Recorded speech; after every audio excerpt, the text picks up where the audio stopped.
M23 yafashe undi mujyi mu burasirazuba bwa Kongo nubwo hari agahenge. Ndabasuje mbifurije kugubwa neza aho muherereye hose, nizere ko mumeze neza, nizere ko Imana ikomeze kubahereza imigisha mu byo mukora, nizere ko ubuzima bumeze neza aho muherereye hatandukanye mu isi.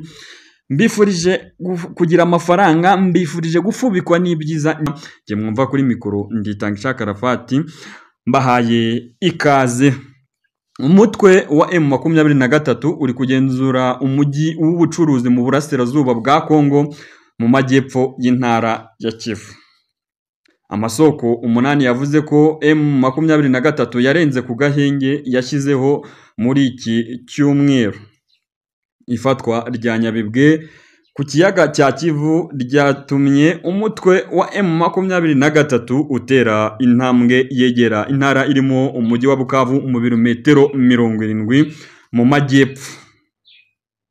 Mu byumweru ubishize umutwe wa M23 wavugaga ko nta gahunda yo gufata uyu mujyi wa Bukavu. M23 kandi yatangaje agahenge ari kuwa mbere. Abantu 8 harimo abaturage basanzwe, abahagarariye abaturage, umutwe wa M23 ndetse n'imiryango mpuzamahanga icunga umutekano byemeje ko Nyabibwe iri mu maboko y'umutwe wa M23.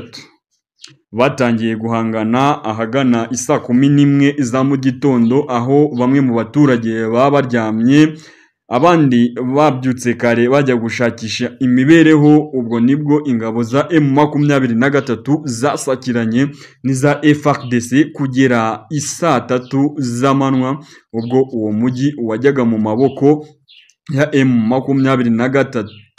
M23 kandi yabarizwaga hagati rwagati muri uwo mujyi. Nyabibwe ni ahantu hacukurwa amabuye y'agaciro atandukanye harimo zahabu, coltan ndetse n'ibindi. Hakanakorerwamo ubucuruzi butandukanye, kandi ubwo bucuruzi nibura bufite ibirenga 1/2 cy'ubucuruzi bubera muri Goma, umujyi mukuru w'intara ya Kivu ya ruguru ndetse na Bukavu. Minisitiri w'itumanaho muri Kongo Patrick Muyaya yabwiye ibiro ntaramakuru by'Abongereza Reuters ko umutwe wa 23 warenze ku gahenge mwijoro ugasakirana n'abasirikare ba FARDC muri Nyabibwe. Umuvugizi wa M23 mu bya politiki Corneille Nangaa yemeje ko umutwe wa M23 ubu uri kubarizwa Nyabibwe, kandi yavuze ko batatswe n'ingabo za FARDC bakirwanaho. Uko niko yabwiye ibiro ntaramakuru by'Abongereza Reuters. Urukiko rwa gisirikare muri Kongo rwatanze icyemezo mpuzamahanga cyo guta muri yombi Corneille Nangaa uvugira umutwe wa M23 mu bijyanye na politike, bamushinja ibyaha by'intambara ndetse no kugambanira igihugu cya Repubulika Iharanira Demokarasi ya Kongo. Ifatwa ry'imijyi minini mu burasirazuba bwa Repubulika Iharanira Demokarasi ya Kongo, amajana y'ibihumbi by'abaturage by'abakuwe mu byabo bikaba biteje ubwoba ko hashobora kwaduka intambara ikomeye mu karere.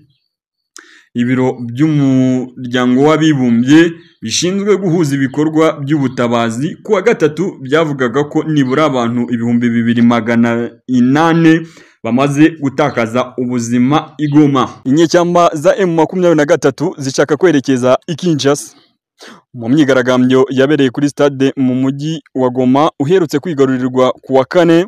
Kuru wa politike w'umutwe wa M23 Corneille Nangaa akashaka kuzagendera ku murwa mukuru wa Repubulika Iharanira Demokarasi ya Kongo i Kinshasa. Za M23 zakomeje gutera imbere ahandi mu burasirazuba bwa Kongo, nubwo batangaje ko bahagaritse imirwano ku ruhande rumwe.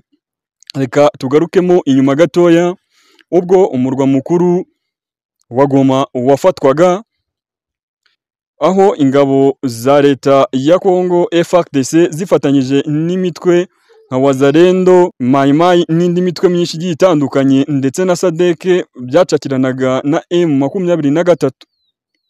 icyo gihe M23 yarabatsinze, bamwe batangira guhungira mu Rwanda, aho ari naho haje kuba bamwe mu bacancuro bafatiwe muri Repubulika Iharanira Demokarasi ya Kongo mu gace ka Goma boherejwe mu Rwanda, bakanyuruzwa mu Rwanda bakomeza bajya mu bihugu byabo, cyane cyane higanjemo Abaromaniya. Ubu hakaba hakivugwa ko hari n'abandi bacancuro bakiri muri Repubulika Iharanira Demokarasi ya Kongo bagera ku 150. Inyeshyamba za M23 zagize inama ya mbere nyuma yo gufata umujyi wa Goma muri Repubulika Iharanira Demokarasi ya Kongo. Haje gushyirwaho abayobozi bagiye batandukanye b'abaturage.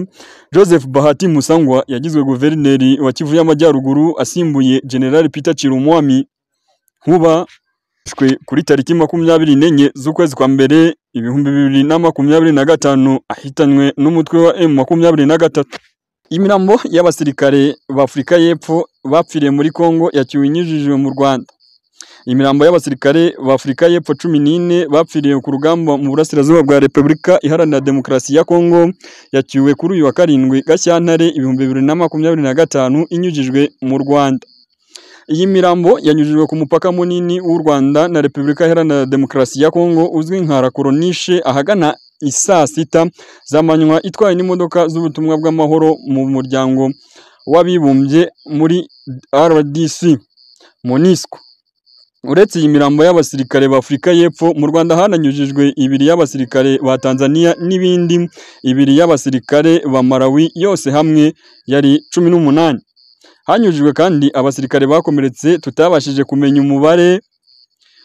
Nyuma yo kugezwa mu Rwanda, imodoka zitwaye iyi mirambo zakomereje ku mupaka wa Cyanika, aho zigomba kwerekeza i Kampala muri Uganda mu rugendo ruza gukomeza rujya muri Afurika y'Epfo. Iyi mirambo yari yaratangiye kubara nk'uko byemejwe n'umunyapolitike Julius Malema utavuga rumwe n'ubutegetsi bwa Afurika y'Epfo, aho yavuze ko amakuru yahawe n'umwe mu basirikare bari muri Kongo yacyuwe mu gihe hari bagenzi babo bakiri i Goma babuze uko bahava nyuma y'uko uyu mujyi wigaruriwe na M23. Umuvugizi wa M23 mu rwego rwa politiki Lawrence Kanyuka yavuze ko abasirikare b'Afrika y'Epfo bari mu kigo cyabo ndetse n'intwaro zabo zose, kandi ko M23 iri kubafasha kubona amafunguro ndetse n'amazi. Ati M23 nta mugambi ifite wo kugirira nabi abasirikare b'Afrika y'Epfo bari mu kigo cyabo n'intwaro zabo zose. M23 iri kubafasha kubona amafunguro ndetse n'amazi, bakwiye gusaba leta yabo ko yabacyura bwangu. Aba basirikare bari muri iki kigo bacungiye umutekano na M23 kuva tariki 27 Mutarama 2025 ubwo abarwanyi b'uyu mutwe bafataga umujyi wa Goma. Mu gihe hibazwa byinshi ku butumwa SAMIDRC abasirikare b'Afrika y'Epfo barimo kuwa 8 Gashyantare i Dar es Salaam muri Tanzania hazatangira inama ihuza umuryango wa Afurika y'Iburasirazuba EAC n'uwa Afurika y'Epfo SADC hagamijwe gushaka icyagarura amahoro n'umutekano mu burasirazuba bwa Kongo. Abakuru b'ibihugu bya EAC bagaragaje ko ibiganiro hagati ya leta ya Repubulika Iharanira Demokarasi ya Kongo na M23 ari byo byakemura intambara ihanganishije impande zombi. Aba SADC nabo bagaragaje ko bashyigikiye ibiganiro bya politiki.